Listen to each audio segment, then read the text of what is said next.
Hello student, I am Aditya Prakash Sharma with you. In this video, we will study about the kinds of sentences based on structure. In the previous video, we have studied about the kinds of sentences based on purpose. ये based on structure पर इस video में हम study करेंगे. तो based on structure there are three types of sentences. First type simple sentence means in Hindi साधारण वाक्य. Second compound sentence means संयुक्त वाक्य.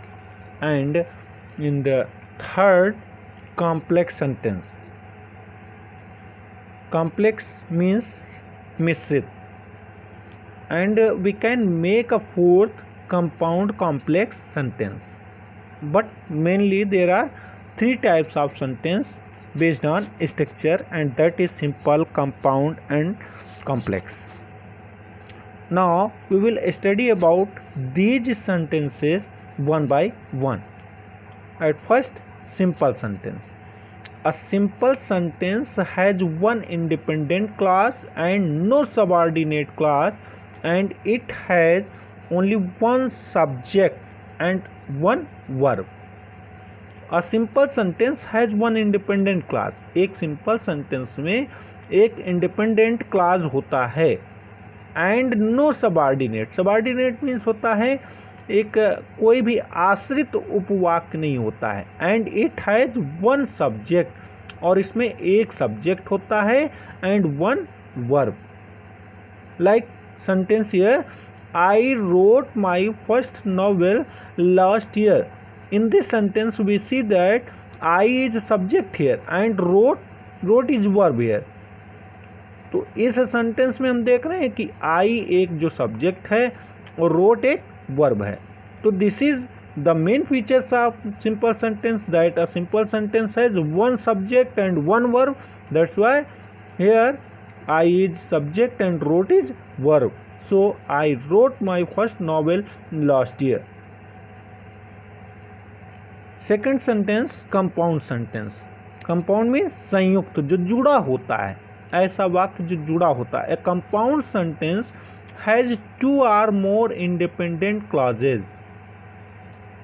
इस सेंटेंस में दो या दो से अधिक इंडिपेंडेंट क्लॉजेज होते हैं. मतलब इंडिपेंडेंट होते हैं, वो डिपेंडेंट नहीं होते बल्कि वो स्वतंत्र होते हैं. बट नो सबऑर्डिनेट क्लॉज, एक लेकिन इसमें कोई सबऑर्डिनेट क्लॉज नहीं होता है, आश्रित उपवाक्य नहीं होता है. A compound sentence contain two independent clauses joined bye coordinator. इसमें कुछ कोऑर्डिनेटर कंजक्शन जो होते हैं, इससे दोनों इंडिपेंडेंट मतलब दो पार्ट जो सेंटेंस के होते हैं, दोनों पार्ट अपने में अर्थ देने में पर्याप्त होते हैं, वो कंप्लीट अर्थ दे सकते हैं, और उनको हम कुछ कोऑर्डिनेटर कंजक्शन से ऐड करते हैं. The coordinators are as follows: for, and, nor, but, or, yet, so etc. As example, we see here we played hockey and they played cricket. And is here coordinator or conjunction, you can say. We played hockey, this is the first part of the sentence, and they played cricket. They played cricket, way cricket खेले.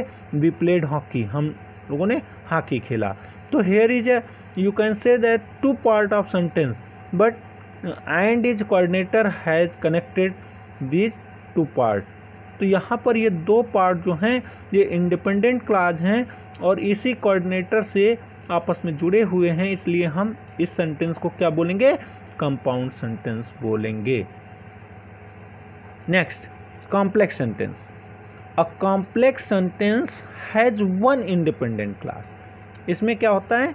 Complex sentence में एक independent clause होता है, एक स्वतंत्र clause होता है, उपवाक्य होता है, and at least one subordinate clause, और कम से कम एक आश्रित उपवाक्य होता है जो उससे अलग नहीं किया जा सकता बल्कि उसके साथ ही जुड़ करके वो अर्थ देता है. जैसा कि आपने कंपाउंड में देखा कि दोनों अलग अलग अर्थ यहाँ पर दे रहे थे. क्या?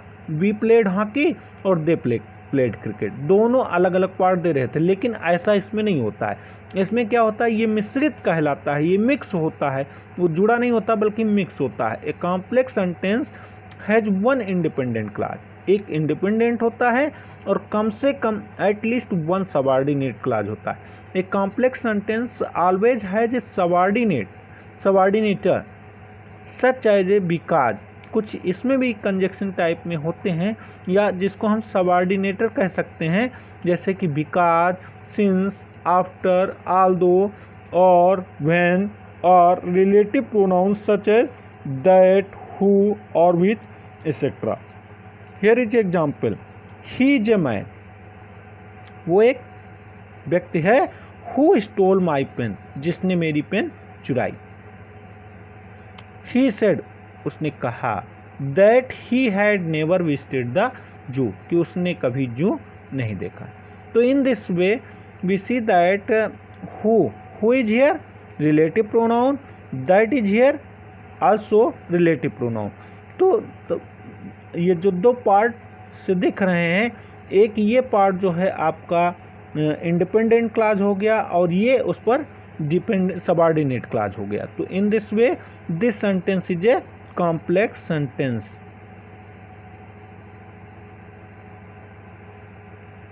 Now the fourth part, compound complex. Compound भी हो और कॉम्प्लेक्स भी हो।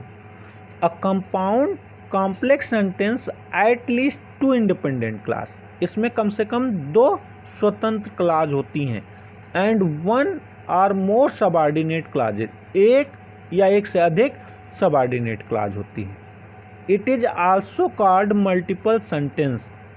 जैसे यहाँ पर एक एग्जाम्पल है कि I went to my village, मैं अपने गांव गया, and met my old friend. तो इतना, ये एंड से यहाँ पर क्या है, एंड ये कंपाउंड सेंटेंस, इतना कंपाउंड हो गया। हु से यहाँ पर आपने देखा कि ये क्या है, रिलेटिव प्रोनाउन से जोड़ करके इसको इतने में ये कॉम्प्लेक्स कर दिया गया है। अर्थात ये वाला इतना पार्ट जो है, ये क्या है, ये आपका कंपाउंड है, और हु से यहाँ जोड़ करके इसको कॉम्प्लेक्स सेंटेंस कर दिया गया है।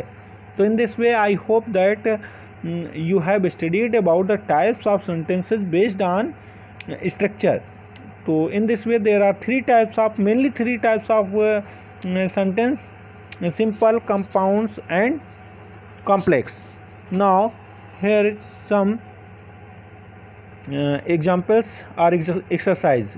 Write whether sentences below are simple, compound, complex or compound complex. So the marks left by the whip are still visible. ये सिंपल सेंटेंस है. He sold the house that यहाँ पर क्या लगा है, वो एक कंजक्शन लगा हुआ है, और या कह सकते हैं जो एक प्रकार से ये बताए हैं कि रिलेटिव प्रोनाउन, या इससे इस तरीके से ये क्या है, कॉम्प्लेक्स है. और ये I have no money that I can lend you, तो मेरे पास पैसे नहीं हैं कि मैं आपको दे सकूं, ये कंजक्शन से जुड़ा हुआ है, ये कंपाउंड है. He failed 2 times yet he is not disappointed. ये दोनों पार्ट अलग अलग दिख रहे हैं और ये यट से जोड़ दिया गया है, अर्थात ये कंपाउंड है. आई लाइक मैथमेटिक्स बट, लेकिन, ठीक है. जैसे यहाँ पर आपने देखा कि ये क्या है, कंपाउंड में आपका बट लगा हुआ है, इसलिए यहाँ पर भी बट लगा है, ये कंपाउंड सेंटेंस है. ठीक. तो in this way there are 12 sentences in this exercise. I have done 5 sentences. You should complete the remaining sentences. In next exercise, see, each of the following sentences has an independent clause and dependent clause. Underline the dependent clause and circle the independent clause. यहाँ पर independent और dependent को आपको अलग करना है, underline करना है डिपेंडेंट को. अर्थात ये जो फर्स्ट सेंटेंस है, whenever she nervous, she bites her, यहाँ बाइट्स हर नेल्स, व्हेनेवर, ये एक प्रकार से जब कभी वो नर्वस होती है। तो ये क्या हो गया, डिपेंडेंट हो गया। डिपेंडेंट को क्या करना है, ये डिपेंडेंट को अंडरलाइन करना है और इसको क्या करना है, इंडिपेंडेंट को इसको सर्किल कर देना है। इसी तरीके से सेकंड में हम देखते हैं moving quickly up the field, Roberto was in a position to score. तो ये वाला पार्ट जो है moving quickly up the field, ये डिपेंडेंट है और ये इंडिपेंडेंट है। तो इंडिपेंडेंट को हम सर्किल कर देते हैं।